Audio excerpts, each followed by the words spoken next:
سلام بچه ها، یه بسته از دیجیکالا رسیده. بریم با این کاتر پنجه گربه‌ای معروفمون بازش کنیم.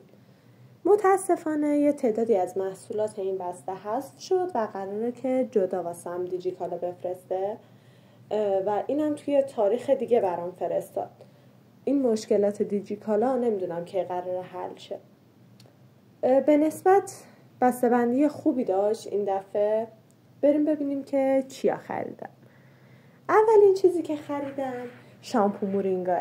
اینو خیلی دوستش دارم. فکر کنم حالا قراره تو بسته‌های من تکرار بشه. اینم نگیرم 100% مدل‌های دیگه مورینگا رو میگیرم. واقعا به موهای من سازگاره. توضیحاتش و قیمتش هم براتون میذارم. خرید بعدی من کرم آبرسان ووچه بود. من اینو چند سال پیشم خریدم ولی با همین قیمت. حالا یا اون زمان اینو به من انداخته بودن یا این یکی فیکه. یه حالت چربی و سفیدی میندازه روی پوست. امیدوارم که فیک نباشه. متاسفانه وقتی بازش کردم دیدم که پلمپ نداره، ولی خب اون قسمتی که میشه محصولات رو مرجوع کرد اصلا واسه من فعال نشده.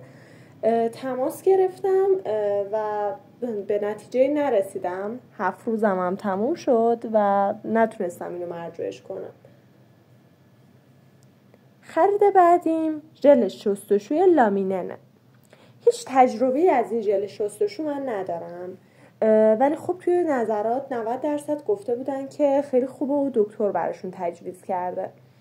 من چون سد دفاعی پوستم الان آسیب دیده، باعث کشیدگیم شد روی پوستم و باعث شد پوستم پوسته بشه. حالا نمیدونم این قرار همیشگی باشه یا الان چون آبرسان نزدم خیلی وقته. بعدی بادی اسفلش زنانه کالیستا بود که متاسفانه ریخته بود. بوی شیرینی داره. من کلن بوی شیرین رو نمیپسندم. اینم که یه مقدارش ریخته بود، سرخالی هم بود. حس میکنم که از مرجوعی ها بود، ولی خب من دیگه نتونستم مرجوعش کنم. دیگه از هیچی بهتره، ولی خب 100% دوباره تکرارش نمی کنم.